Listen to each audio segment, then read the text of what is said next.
you and I are constantly being shaped. Let me explain. So, to explain this statement, I have to go way back to the beginning of when I started to discover the truth. I read this book called Reality Transurfing 2 times, and in it, there's a term called pendulums.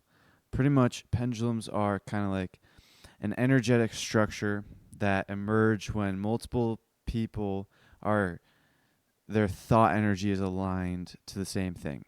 So, if 500 people are thinking of a hamburger at the same time, then a new pendulum will emerge that will be a hamburger pendulum. And then on its own, it's not dangerous, but it's dangerous once it starts to become destructive once enough people start thinking on that. Once it gets enough adherence, pretty much people that are thinking on the same wavelength, once it gets enough people under its control, then it can actually form and become its own independent being. Instead of being dependent on those 500 people thinking of hamburgers, it's actually its own. So let me explain this. So there's 500 people thinking about a hamburger. So then those 500 people, while they're thinking of it, are creating this pendulum. But then if they all stop thinking about it, the pendulum disappears. But if there's enough people thinking like strong, like giving it enough energy, then the pendulum will actually become its own structure and it will become its own independent being. And then it can actually go and grab more adherents and go and steal, like control other people and like pick up more followers essentially. And so one of the most so all pendulums are destructive. Even like the gym pendulum is a pendulum. Like the gym is a pendulum and it is destructive. But that's not to say that you can't benefit from pendulums. We live in a world of pendulums. Everything is a pendulum. This podcast is a pendulum. But pendulums can still be can still help you because it's pendulums that actually help us to achieve our goals. And since we live in a world of pendulums, it's practically impossible to escape pendulums. So you have to figure out how to live with them. And actually you have to figure out the rules of the game, essentially, and you have to figure out how they work so you can exploit that and then use it to your advantage. So, like I said in the beginning, you and I are being conditioned. We are being shaped. And it's because since there are a lot of pendulums out there, we are inevitably being controlled by a few. And it's actually a lot. It's actually, all right.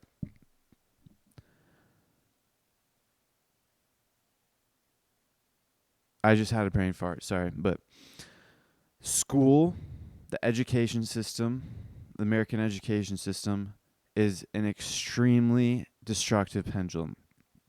And I say that because all Americans are born into this world, and then once they get to a certain age, they get put into the system. And then they have to go to kindergarten, first grade, second grade, all the way through high school. And then if they choose, they can go to college. Like in my town, the majority of people go to college after high school. Like more than 90%, I'm pretty sure.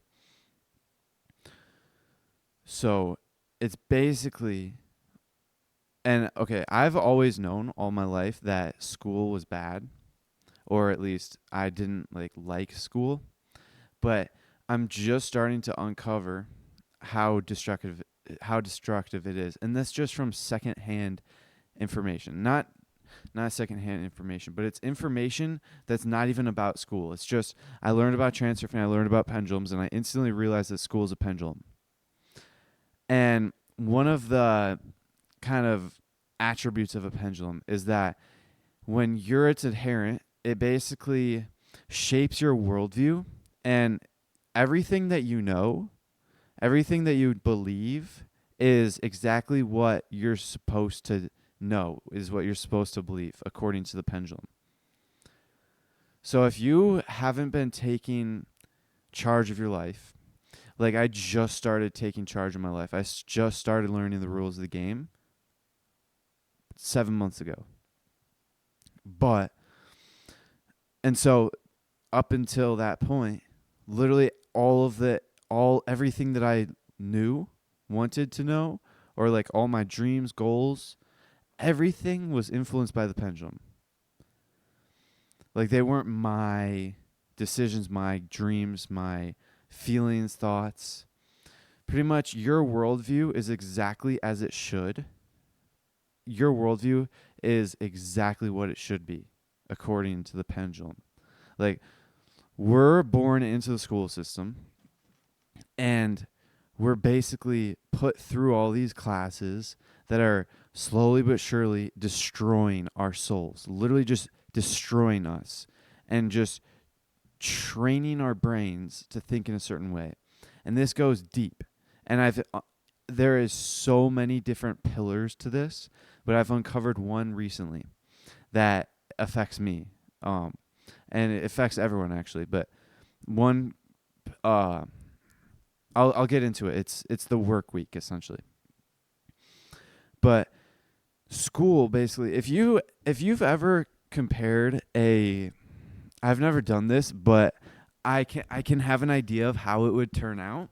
Because if you've ever compared a kindergarten class, like literally like 5-year-olds, so people that are just entering the school, to that same class like 12 years later, once they get senior year, if you compare the two and like compare their what's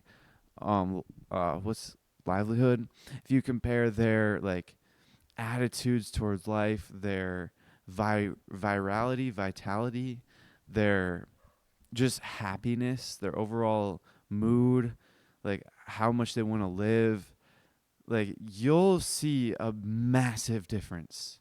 And that's not on accident. Like all my life I was always thinking like school's terrible. When I grow up I'm going to fix this. Like this is stupid. Like this is just a waste. But now I'm coming to realize that it's like society's perfect creation. It's pendulum's perfect system. Like they're not going to fix school. School is too perfect to fix. Like there's nothing wrong with school. Like it destroys it destroys your humanity, which shapes you into the perfect worker, the perfect cog in the machine. Because all pendulums want are you to be a cog in the machine. Like they don't care for your individual happiness, your individual life. Like they just want you to be a cog in the machine. That's why the school system is so amazing, because the majority of people that get through this school system end up becoming a cog in the machine, end up working a 9-to-5 job for 40 years. Like they're not working for themselves. They're working for someone else. And that's why all these things that I'm learning about are so hidden. Like I'm like one of 3 people in my whole school probably that even know of such things. Like no one knows about transurfing. No one knows that there's more. Like no one knows that you can actually create your own reality. It's because the pendulums have done such an amazing job, such an effective job at not only destroying our ability to manage our own reality through our thoughts, but they also destroyed our even notions. They destroyed our even very own knowledge about the fact that we can control. Like they made it so we don't even know that we can control reality with our thoughts. Like if you go up to a normal average person, and you ask like, do you believe in like manifestation, or like do you think that your thoughts affect your reality? They're going to think you're crazy. Because it's so outside of the general worldview, like the standardized worldview. And that's on purpose. Like, we're in this whole system, and it's our responsibility to get ourselves out. And that's what I'm doing. Like, I'm reading Transurfing, I'm learning entrepreneurship, I'm reading all these new books that I'm about to start, the ultimate reading list for human beings on the website, The Most Beautiful World. I'm starting on this, but I told you guys that I was going to talk about one of the pillars that I uncovered. So there's many pillars that I've uncovered about how the school system kind of screws you over. First of all, it severs your connection between the heart and the mind. Like, when we're kids, our heart and mind are like are synchronized. They're like unified. They are always talking to each other. They're unified in all their decisions. But slowly but surely, the pendulum of school purposefully severs that connection. And by the way, the unification of the heart and the mind is the most powerful source of the most powerful attribute that we have as humans, because the heart has access to the infinite knowledge. The heart has access to the alternative space, which basically is everything that is possible, everything that is possible and not possible. The heart has access to it, but the heart does not have willpower.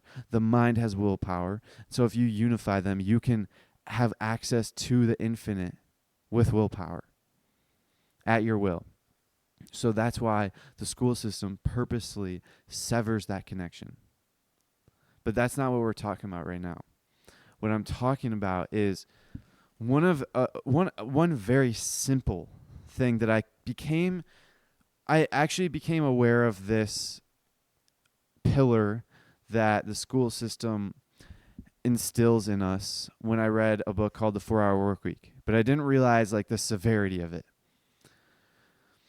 So in the 4-Hour Workweek, pretty much he tells you that it's possible to work a 4-hour work week. Like, most people work a 45-hour work week, I'm pretty sure, 40-hour work week. But it's possible to work 4 hours an entire week. Like, on Monday, you work 4 hours, and then you're off for the entire week. Tuesday through Sunday are your rest days. Like, that's possible. That's what he said.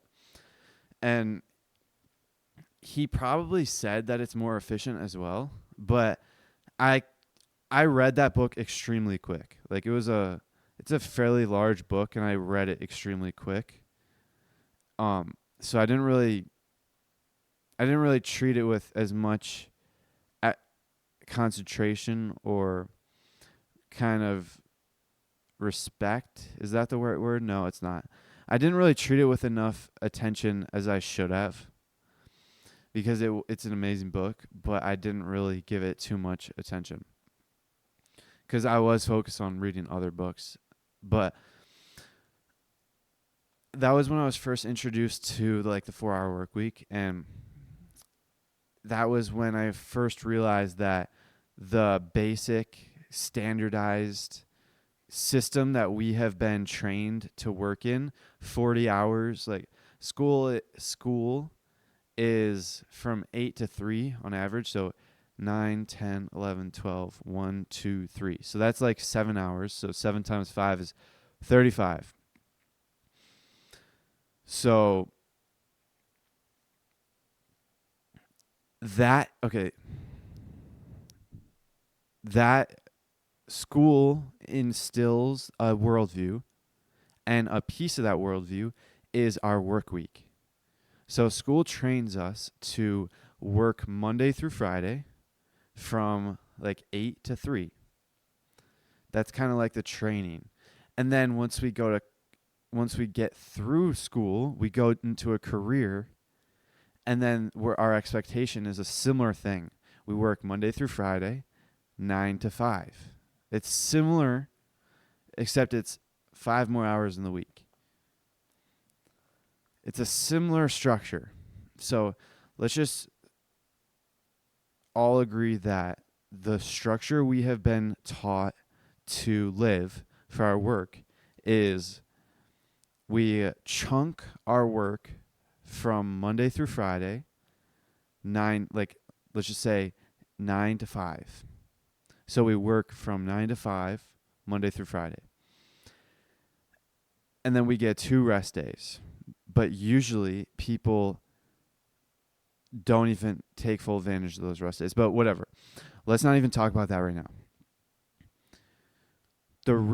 What I realized, I am almost done with 10x is easier than 2x, a book by Dr. Benjamin Hardy and Dan Sullivan. And on like one of the last chapters, he talked about one of the most beneficial chapters for me in that whole book at my current moment. And it's all about structuring your work week or structuring your work. And pretty much he went on to say what I was just saying, how the standardized system of standardized work week is not effective. Instead, what we should do is follow a different structure. And what Dan Sullivan does is before the year even starts, he goes through on his calendar and puts in 180 rest days, like free days. 180 days, he just goes in and puts them in, and those are all non-negotiable. Like, he does not work at all for 180 days of the year. That's like half of the year. So that's like every other week you have a break. Like, that's very wildly, drastically different to the standardized system. And then he goes on to say that you should have 3 types of days: a free day, or a rest day. Okay, a rest day is what he called it. Just a rest day. A buffer day, which is kind of like a preparation day where you prepare for your third type of day, which is a focus day. So on rest days, your only task is to rest. You 100% let go of work. Do not think about it. Do not work. Do not do any work. Don't even think about it at all.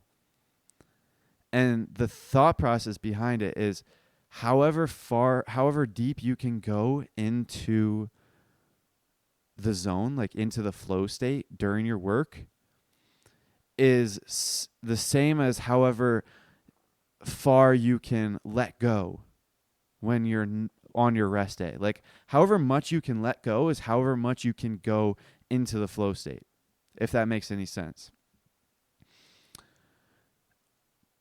So there's, like I said, there's a rest day, a buffer day, and a focus day. On focus days, your only job is to work. And what you're supposed to do is only work on your 20%. And your 20% is the actions or job that will actually push you forward into a 10x transformation, like a transformation in your skills, your value, all of that. So you work on that 20% because 80% of our tasks, generally 80% of our tasks on a day-to-day are keeping us in our same spot, and only 20% of our tasks are helping us evolve. So you focus only on the 20%. So for me right now, the 20% would be podcasting. And then on buffer days, you just prepare. So this 3-day model, he found inspiration from acting, like the acting business. They would have a similar 3-day model where they would have a rest day, a practice day, and then a acting day. I don't know the exact words. I forgot what the words were, or the names, but it was basically on a rest day, they just completely let go. They don't do anything about acting. And this is in like the show business, like acting for movies or plays, like actors, like entertainers. And these guys 100% let go of their work on rest days. Extremely important. Like it's so important that he had 3 parts or 4 parts. I don't remember, 3 or 4. parts in his chapter dedicated to rest days. And it's so important that he puts in the rest days in his calendar before anything else. And then the second thing that actors do is they prepare. They practice for the show. And then the last thing is they actually perform. And then since they're rested and they've practiced for it, they're highly optimized for that particular event. And then when they follow the same process, they'll get better and better and better. And then their unique value that they can provide gets stronger and stronger and more refined to the point where they're actually become so much more valuable. And people pay them way more for the same amount of work. That's all about the 3-day framework. So the second I learned about that, I hadn't even finished the chapter yet, but the second I learned about the 3-day framework, I instantly realized that I was doing it all wrong. I've been recording every day on my podcast. Now, let me give some context. Ever since I started reading the 10X is Easier Than 2X book, I realized that there's something up with my podcast. I know that I'm focusing on quantity over quality, and I know that I need to focus on quality, but I'm not sure how. And I had a few ideas, I needed to script, or not necessarily script, but I needed to have bullet points that I talk about that can fill up the entire show or the entire episode. And I just couldn't figure out how to make it work. And then there's just a lot. I just realized that my podcast is not as optimal it should be. So what I ended up doing was I just kept on reading, because I know that the more you read, the more refined the more you read, the more you'll be aware, or the more you'll realize what the next step is. The more, what's the word? The more evident the next step is for you. So I just decided to keep on reading the book. And then the second I learned about the 3-day framework, rest days, buffer days, and focus days, I instantly knew that I needed to change up my schedule, because I've been recording every single day. I just record every day. But I don't have any rest days, which is bad, because there's 2 types of time, he said, according to their ancient, or the Greek word chronos. There's 2 Greek words of time, chronos and then kairos. Chronos is basically time is static, or not static, but time moves the same speed for everyone, and it's consistent. But kairos is the most optimal type of time. That's when you're well rested and you're working in your 20%. Kairos is when you're in the flow state. And so the more kairos time you spend, the more you'll evolve, the more you'll transform, which is why you can evolve more in 1 year than most evolve in 1 decade. And the school system, standardized work week, is optimized to keep you in chronos time. Because remember, pendulums don't benefit from you being at your most optimal. Pendulums don't benefit from you going your own way, for you succeeding and you being great. They benefit from you being stuck and becoming a cog in the machine. So that's why the standardized work week is optimized for chronos time. And you don't want to be in chronos time. You want to be in kairos time, which is why you should follow the 3-day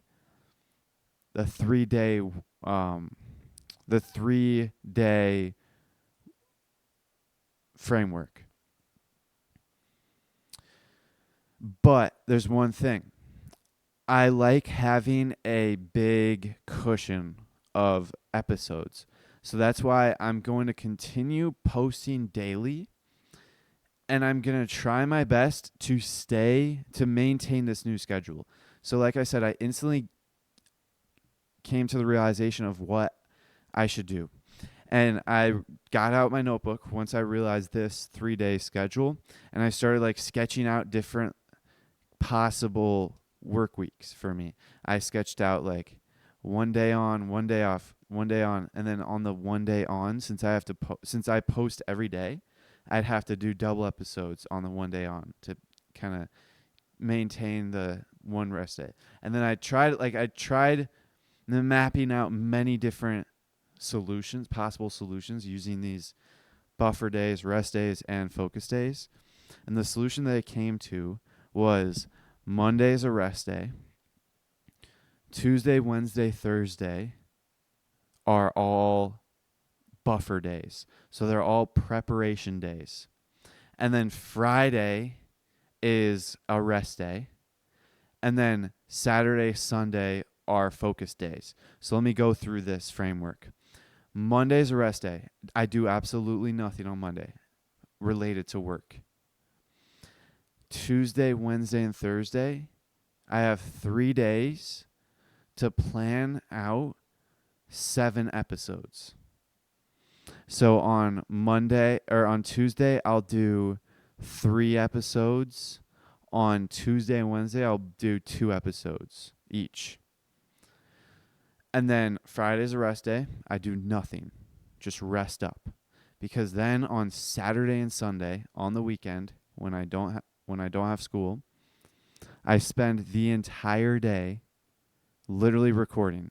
On Saturday, I'm going to record 4 episodes, and Sunday I'll record 3 episodes. So I'm going to be recording for 4 hours on Saturday and 3 hours on Sunday. So that's kind of my structure for following this new plan.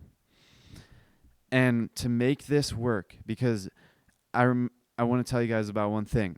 I like having a cushion of 7 days uploaded videos. Let me explain. I like having 7 episodes scheduled ahead of time so I don't feel the need to record. There's one issue with feeling the need to record. You don't want to. And when you're living in need, then you're in a scarcity mindset. But when you're living in want, you're in an abundance mindset. So my friend, he was recording his podcast, and he spent probably a few weeks, and he would always record one day and then schedule it for the next day. And he would have to record every single day. And he had no cushion. So if he missed a day, he missed a day of posting. That's one issue. And another issue is he has to record every day. Like it's a necessity now.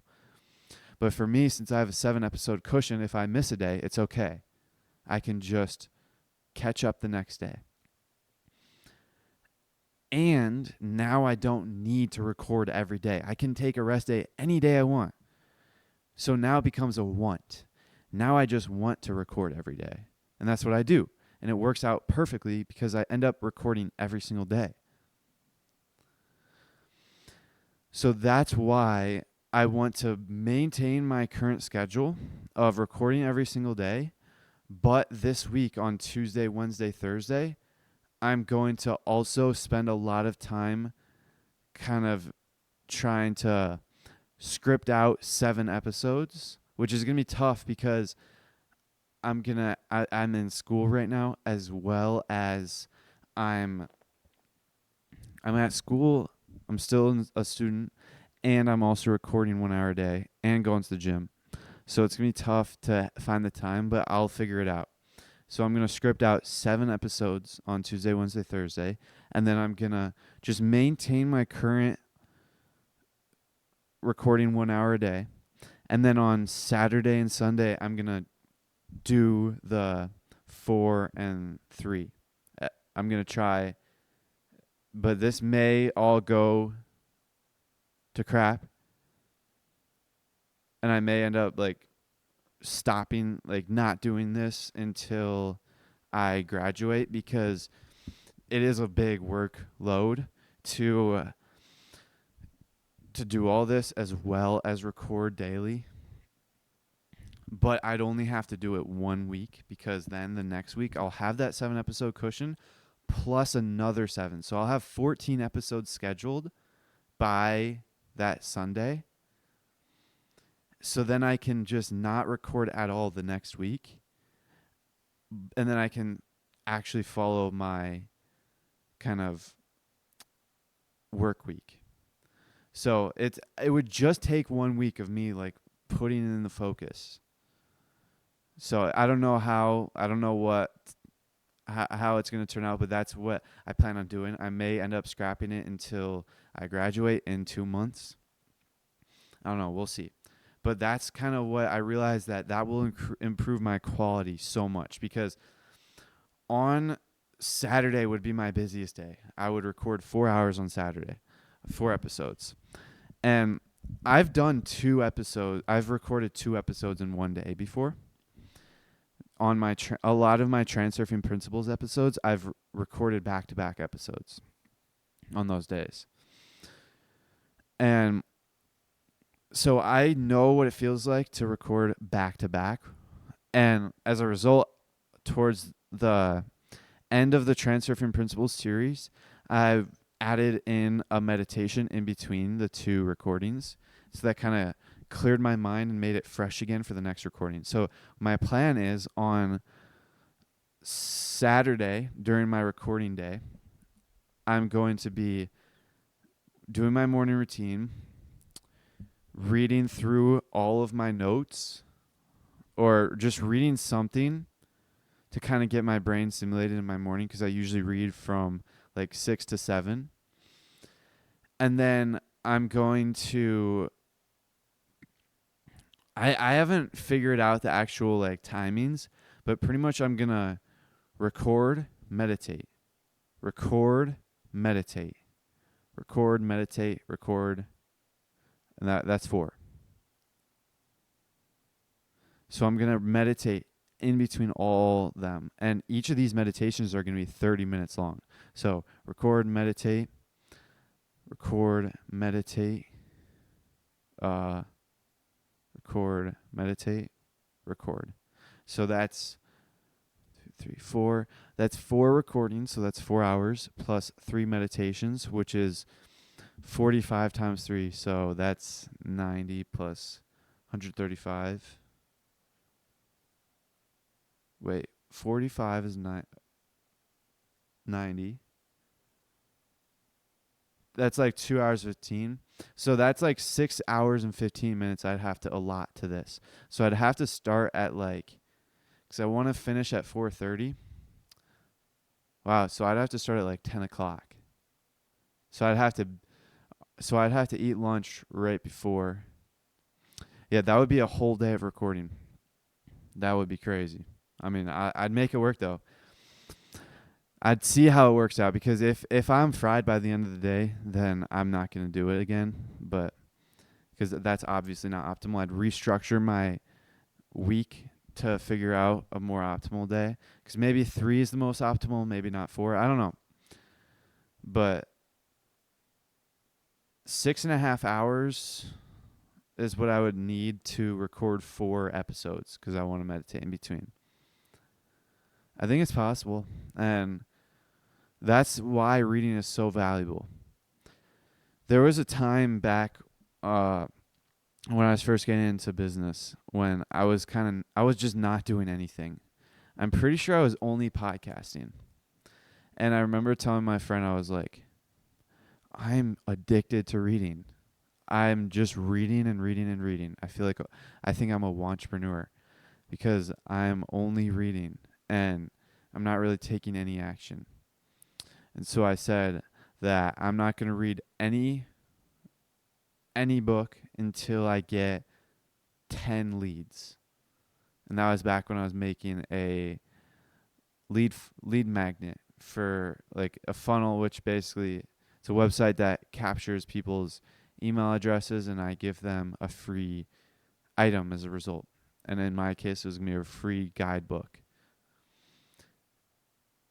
And so I I like worked on it and I was like, no, screw this. And then I went back to reading because I realized that the more and more you read, the more and more you'll see it, the more and more the next path, the next step will become evident. I remember when I was first planning on making money online. I knew I wanted to make money online, make my business online. So, as a result, this was like around a year ago. Actually, yeah, it was probably around a year ago. Is after I read The Millionaire Fastlane and Unscripted by MJ DeMarco. I knew I wanted to make money online, so I was like, okay, I got to learn how to code. Got to learn how to program, learn how to build a website. So I actually spent a decent amount of time learning how to build a website, and I actually learned how to make a functional website. I didn't know how to make it look amazing, but I could make websites. And I spent like all of my winter break, Christmas break last year, just locked into my room learning how to code. And then after, and then I kind of realized that that's first, I just kind of got done with it. I didn't want to do it anymore. So I just kind of stopped and I just focused more on reading. And then I discovered a book called .com Secrets and I read it. And I was instantly grateful that I didn't waste all that time learning how to code, because you don't need to know how to code if you want to build a website. All you have to know is how to structure the website optimally, what to say on the website, and there's software that you can use to build a website for you. So that is evidence that reading shows the next step forward evidently, because I was able to completely drop the coding thing and just focus on learning how to structure the website, learning what to say on the website, like what copy to use, which is basically the words on a sales page. And then when I read Expert Secrets, so when I was reading .com Secrets, I was focusing on building funnels, building like these websites and learning how to make them good. And I actually had a few go live. I canceled the account, but to this day, as of recording, it is still, like, the website is still live, but they can shut it down anytime. And it's been well over 30 days when they were supposed to shut it down, but they haven't yet. So if it's not there, don't be disappointed. But go to ascendmomentum.com. Or no, I think it's selfimprovementguidebook.com. It's either selfimprovementguidebook.com/getnow. And that's like one of my funnels. And my funnel hub is ascendmomentum.com or selfimprovementguidebook.com. I don't remember. Just go to try those if you're interested in seeing like what I was doing. And then once I read Expert Secrets, it immediately became evident that I needed to just focus on my podcast, focus on recording a podcast. So I started the podcast, and then that's all that I've been doing since. And then I went to Funnel Hacking Live expecting to go back to making funnels, because that's Funnel Hacking Live is all about funnels, right? That's what I thought. But I realized that I'm on the right path forward. Like, I'm on the right path forward and just continue building my show, building the audience. Except I did learn one more thing, because back when I was starting to podcast, I was also making TikToks as well, but I never posted them. One, because I was too scared. And then I stopped after like 6 days because I wasn't posting them. So I was like, might as well just stop. And then it was also because I didn't want to add too much to my plate, and I wanted to build the positive feedback loop for podcasting. So I stopped the TikToks. But Funnel Hacking Live, I learned to start the TikToks again. So as a result, I started recording 3 TikToks after every single podcast. That each TikTok is one lesson learned in that I talked about in the podcast. So in every single podcast, I have a daily lessons, like today's lessons in the description. and there's just 3 lessons. And so I just make that into 3 shorts, and I post those onto YouTube Shorts and TikTok. And I've only posted like 5, I think, so far. Or actually, no, as of now, I've posted a few, like over 7, maybe around 7. But yesterday, I checked yesterday, and I only had like 5 posted because I have them scheduled. And I had like 250 views on 2 of them. So that was awesome because my first like 3 got like 50 views, 10 views. And then I just had 2 that got 250 views and like a bunch of likes, like 7 likes, I think, and not much. But it just goes to show that this will help a lot because I'm not promoting the podcast directly, but the whole reason I'm making the TikTok is to promote my podcast. So let me explain. In the videos, I simply just provide value. I just give content. And then if they are like, if they want to follow me, they follow and they go to my profile, and then they see in my bio, I have right now my current bio is like student podcast, and then it's a link to my link tree. And so they see that I have a podcast, so they're like, oh, and then they go to my link tree, and then they'll see my podcast and they'll hopefully listen. And that's my plan of gaining organic traffic to my podcast. So we'll see how it works out. So far, I haven't had any new listeners onto my podcast, but I have only been posting for like 3 days. But I have like a bunch scheduled for the next like 4 days. So that's huge. And that's all about just keep on growing, keep on building more. But I'm glad that I'm reading this 10x is easier than 2x. I'm actually on the conclusion of the book. So I'm basically done. I'd probably have like 10 pages left. And the next book that I'm going to read, I'm going to finish it probably tomorrow, or tomorrow's Sunday. So I'll finish it probably tomorrow or Monday, because it's only like 180 pages long. So I'll finish in like 2 days, 3 days maybe. And then I'll dive straight into the 7 books that I got. And I'm going to read them all at once. And the 7 books are Dancing After the Music Stops, Die Wise, Come of Age, Ascent on Humanity, Tufti the Priestess, The Egypt Code, and Journeys Out of the Body. Those are the 7 books I'm going to read next. And I think that it's going to be extremely beneficial for me and this podcast, because there's one thing that I learned. I was researching how to become a better podcaster, and this is something that I was kind of knowledgeable about, but now I'm conscious of. They said, do your homework. Like, make sure you understand the subject well.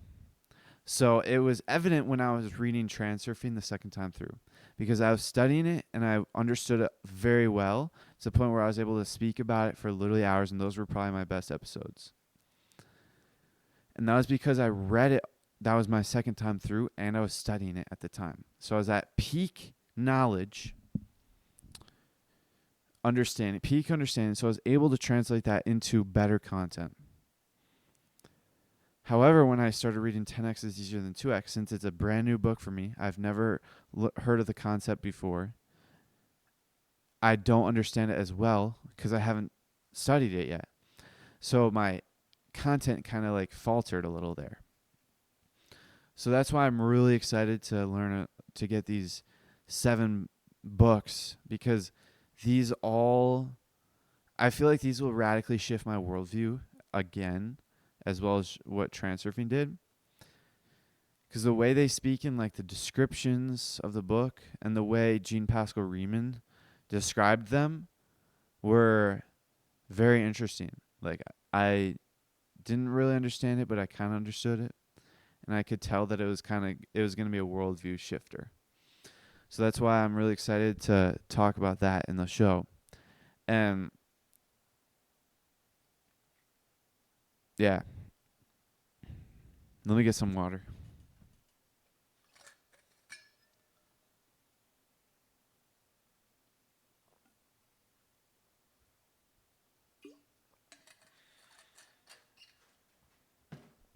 So I want to talk about this thing I've been talking about over the past couple of days, dropping out of high school.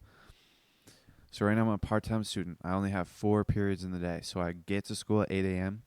I leave at like, depending on the day, 11:45 or 11:35, and some days it's 12:11.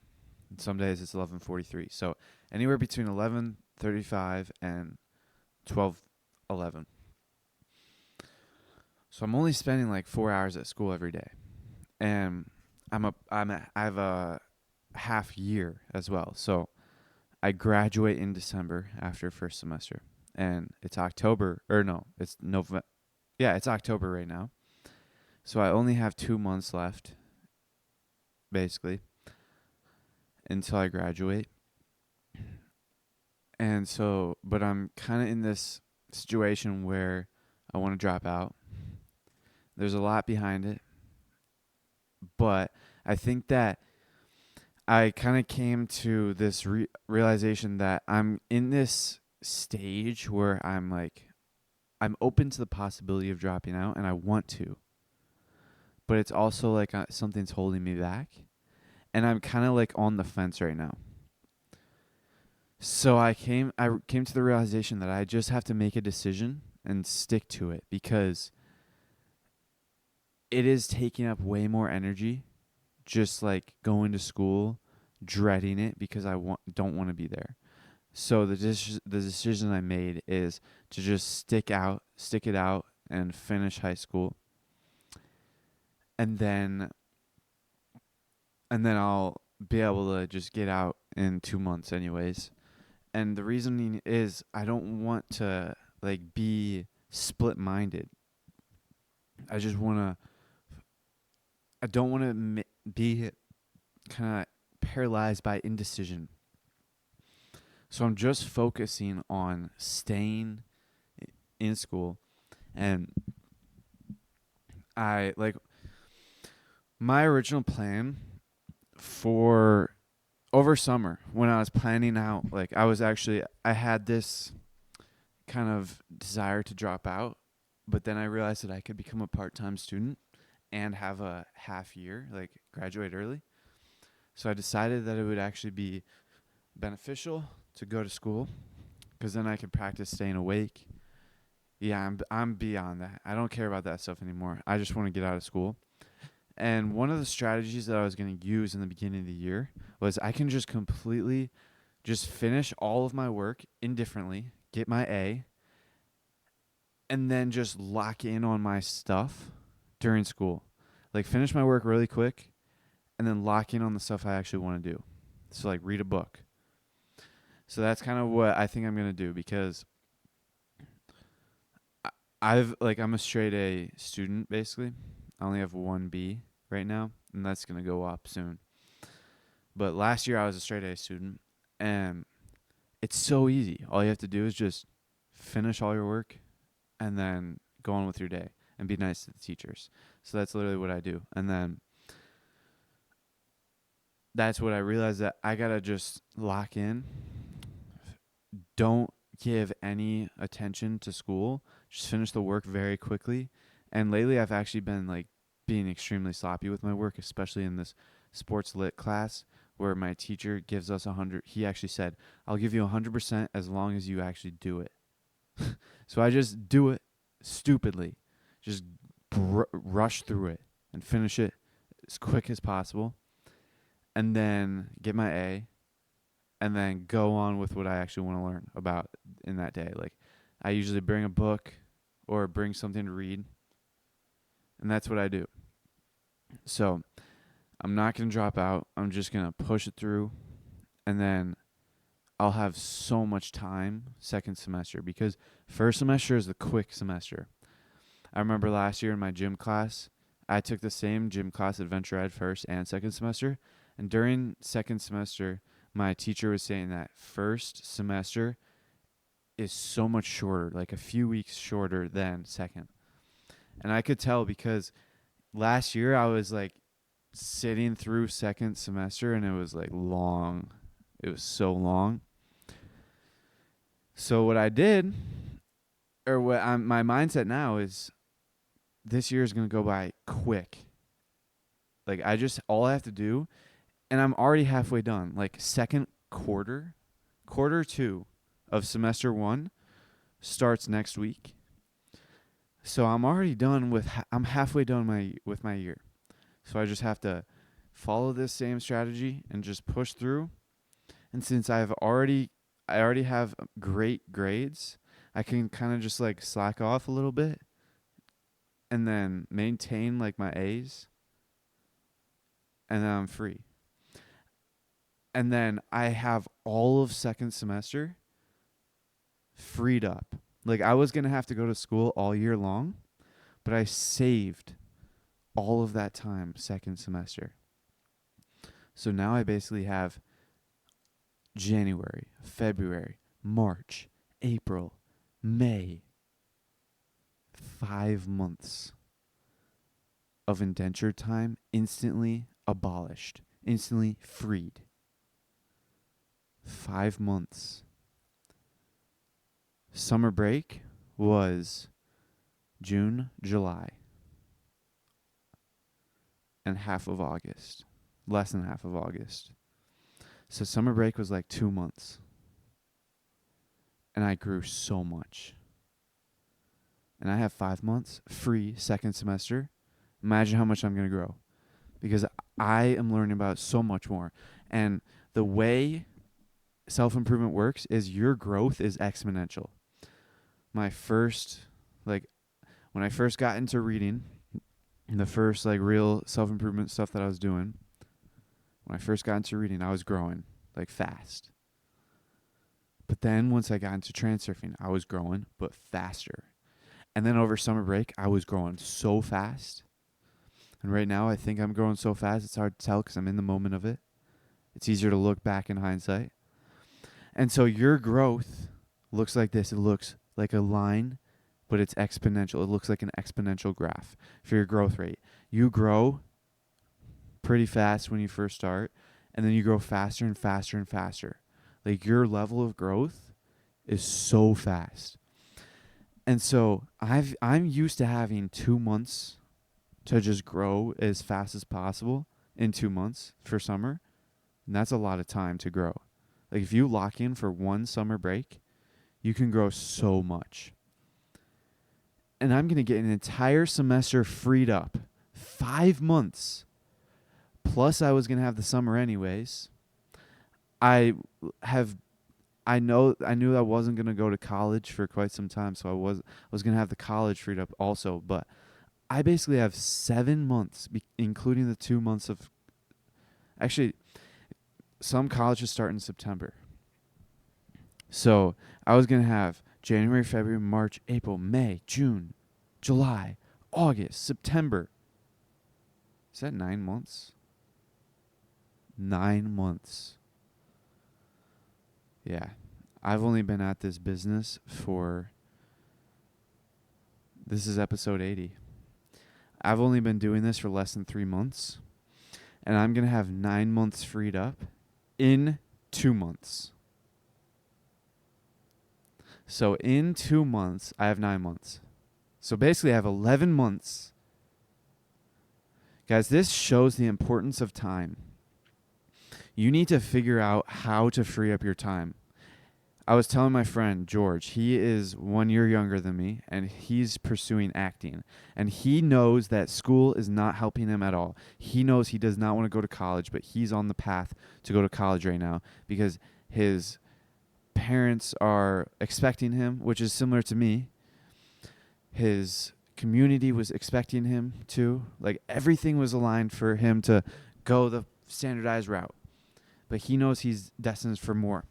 And what I was telling him was, you need to play the part right now externally. But internally, you need to be building yourself up. What I recommended him to do was him continue just externally say, yes, I'm going to college. And then what I did was I created a list. I created 2 colleges, potential colleges that I wanted to go to. And I say that with bunny ears. And it was UIC and Triton. Just 2 colleges that were close to me. And that's just what I said. I'm going to UIC. I'm going to UIC. That's where I want to go. And then you have to just build up all of your internal knowledge. And you have to wait for the moment to strike. But you have to slowly let your parents know. Like, once I read Unscripted last year, I told my mom, yeah, no, I'm not going to college.